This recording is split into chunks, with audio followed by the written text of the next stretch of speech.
Hi, my name is Dr. Bliss Lewis. I'm a psychiatrist and an integrative medicine doctor, and one of my areas of focus is ADHD. So ADHD is a very interesting neurodevelopmental condition, and let's just start with talking about what is ADHD, and we can talk about how it's diagnosed, how it impacts life, what are some treatment options, medication, non-medication, maybe some special topics. So ADHD is like a well-established condition. Like there are writings several hundred years back describing this condition. So this is not something that was discovered recently. It changed names. We changed how we categorize it, exactly which symptoms fall under this diagnosis. But it's been around, and potentially it's not even quite like a disorder. It's a variant, right? So it's a type of neurodivergence. It's just a different type of a brain that comes with strengths and that comes with vulnerabilities, right? And if we still lived in a hunter-gatherer society, it probably would not be a disorder, right? It becomes a disorder in our world where sitting still for hours at a time at a desk, at school, and then at work is highly rewarded, while moving around and exploring and figuring things out gets in the way. So the reframing ADHD as potentially just like a different type of a brain, different type of individual, right, who maybe 10,000, 20,000 years ago had a very important role in a community. And the brain of a person with ADHD develops differently, right? So from the start, there are neuroanatomical and brain function differences, right? It's just a different brain. And it's not that there's no attention, right? That it's like a deficit of attention. Potentially, the problem is not that there's any deficit of attention, it's just how the attention works, right? It's a different style of how attention latches onto things, right? Potentially, there's actually too much attention to certain things, right? Like when something is engaging and interesting, there's this potential for hyperfocus, right? So that's super attention, right, on things that are engaging and interesting and like an area of interest to the individual. And maybe the attention deficit is in areas that are like tedious and boring, that go with the society of sitting in desks, right, and filing papers, right? So things that are maybe like administrative tasks, you filling out forms, applying for a new passport, and, filing taxes, like that could be very difficult, right, to give attention to. While an area of interest, I don't know, computer programming or reading something or writing or music, it could be very, very easy to have very long stretches of deep attention in that area. So really, it's just a different way that the brain works and a different way that attention works.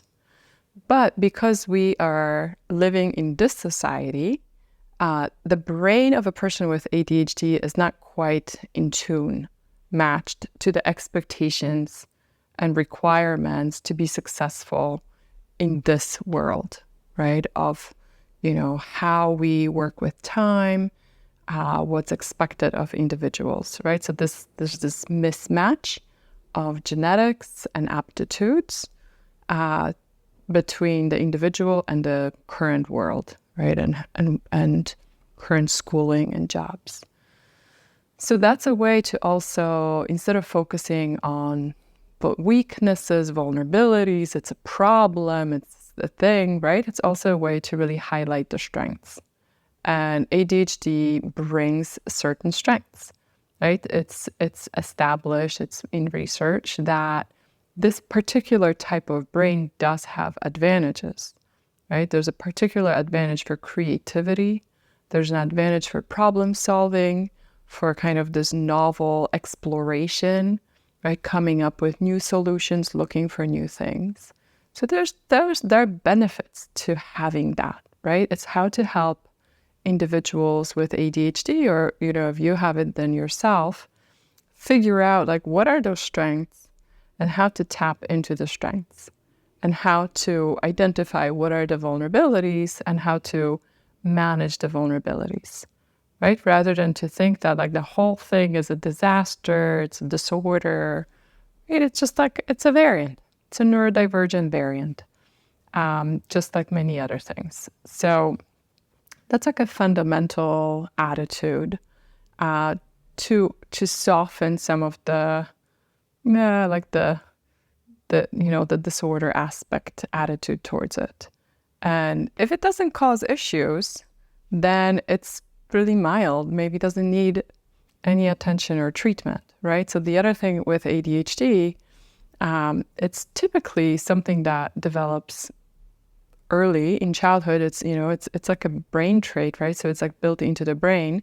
So typically in childhood, you already see some symptoms, right? But it has variable course. Like it will go up and down in intensity of symptoms, depending on what is going on in life. What's the situation and settings? And sometimes people don't get diagnosed as children because they have enough structure, maybe from school, from their parents, from their tight bedtimes and wake up times, that they kind of can function within that structure, right? And also with like motivation to meet expectation.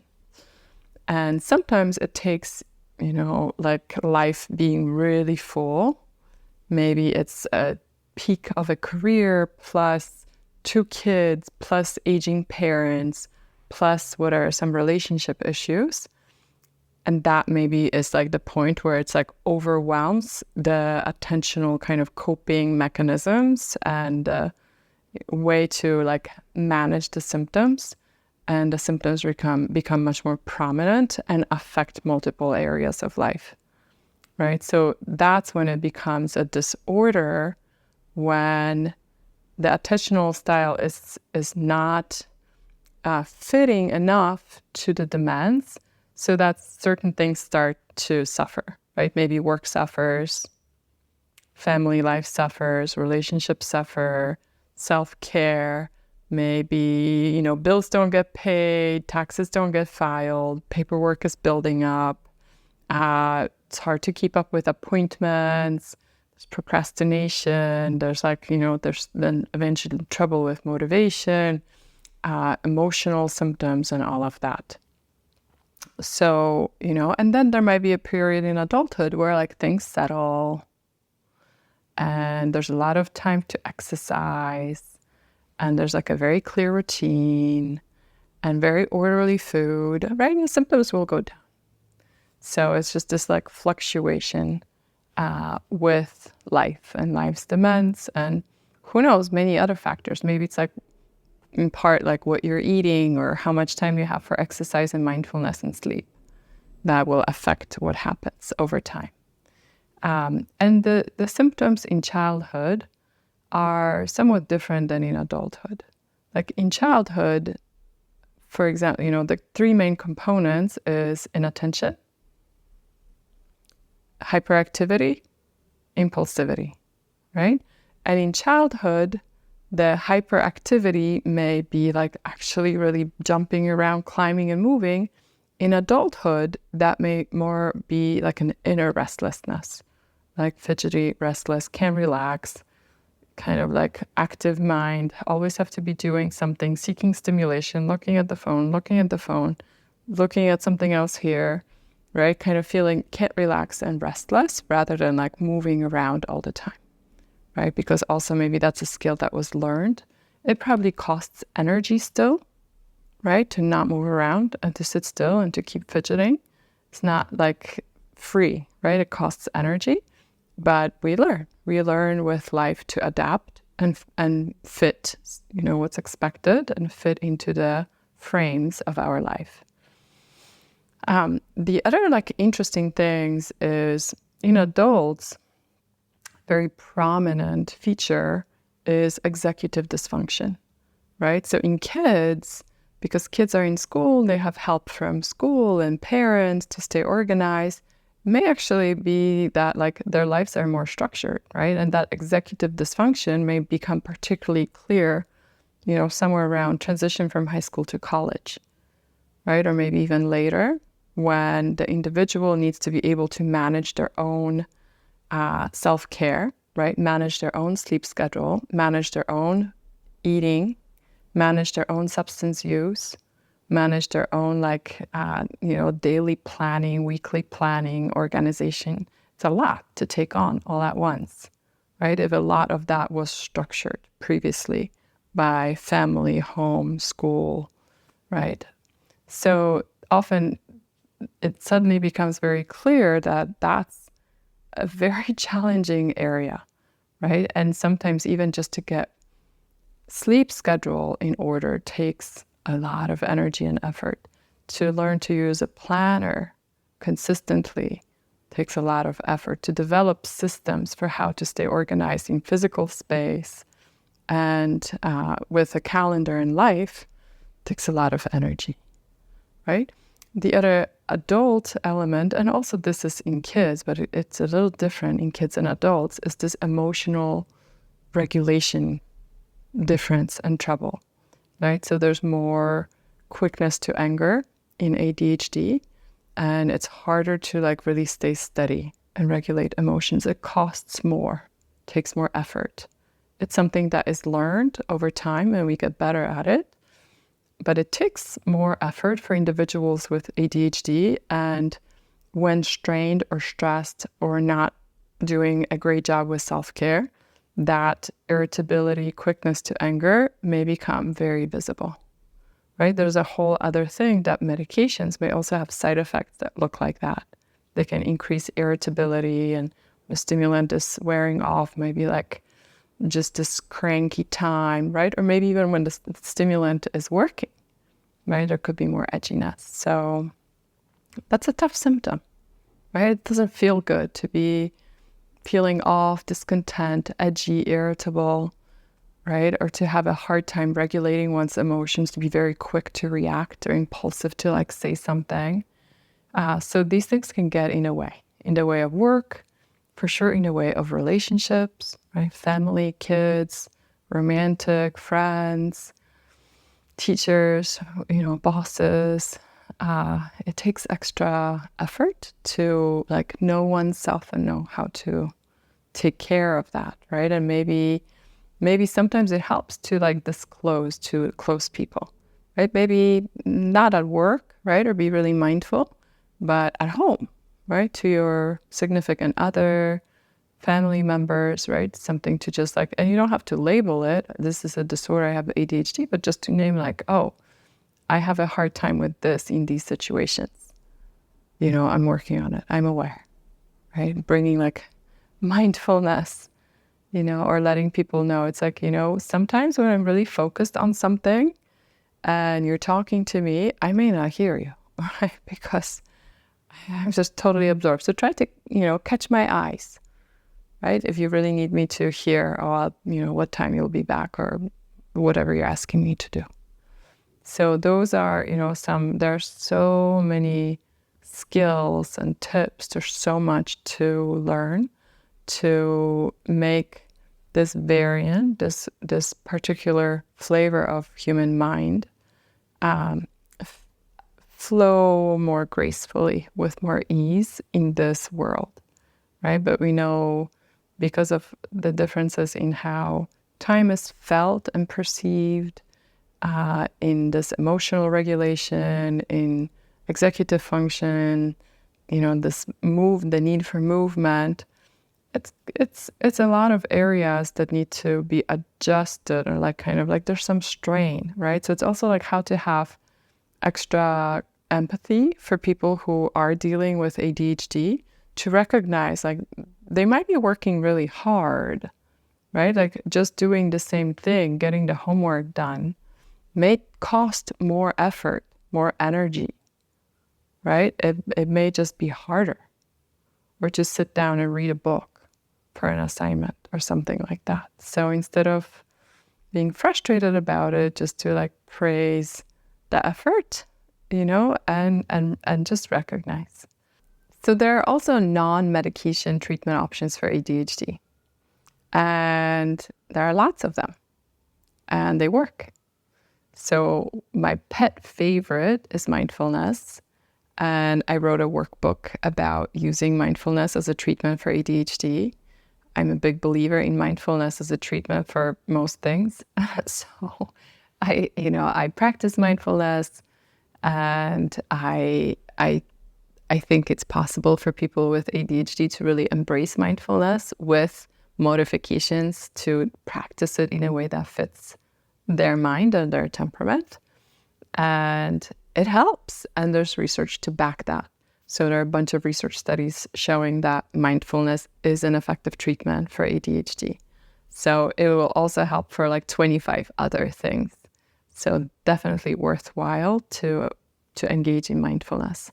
There's therapy, right? So various cognitive therapies are evidence-based for treatment of ADHD, right? So that's learning skills, like figuring out these like how to adapt, how to recognize the issues, how to like find solutions, problem solve, right? So behavioral strategies, also like this addressing the emotional component, right? So people with ADHD often get a lot of negative feedback from the world. So therapy is a place to grieve some of the losses, and also to notice if there's a negative impact on self-esteem, and to reframe some of these negative beliefs that maybe are there, such as like, I'm lazy, or I'm a failure, or I can't do school, whatever, stuff like that, that maybe was seated there. To look at those and to look at them through the lens of like this neurodivergence, and to really reframe, find strengths, and rebalance those really negative thoughts. There are other treatments too. There are all kinds of nutritional approaches that are worthwhile exploring. There are supplements, for example, fish oil. There's a whole bunch of other ones. I have a bunch of videos discussing the various supplements for ADHD. There are like just thoughts about like what does the brain need, right? The brain needs tyrosine to make dopamine. Okay, so tyrosine in the form either of a supplement, or tyrosine is just an amino acid in meat and protein, right? So having just frequent protein throughout the day, it just provides the building block for making dopamine, right? There are other more sophisticated things like looking at the genetics and looking at the COMT gene to really understand how dopamine levels may work in the brain, and adjusting lifestyle and treatment based on that genetic result. Exercise is another excellent treatment for ADHD, right? Research showing good results. In my experience, like when people have a lot of exercise, of course, ADHD symptoms decrease. It may be like important to figure out just how much, right? It might be a lot. Maybe that one needs like 2 hours a day combined, right, to really lower symptoms. But maybe even 45 minutes in the morning, right, will help boost BDNF, right, create some better like flow for the whole day. There are other like novel treatments with less evidence. Neurofeedback is one of them. I really want neurofeedback to have more evidence or to be like more developed. It's potentially a great treatment, just takes a lot of time and effort. And the evidence, unfortunately, is a bit mixed. Basic things: improving lifestyle, stress reduction, sleep, having structure, regular meals, all of that has evidence. And the other very interesting, complicated, tricky thing is screens, right? So because the brain of a person with ADHD craves stimulation, craves these hits of dopamine, there's like also this potentially lower levels of dopamine in some areas of the brain.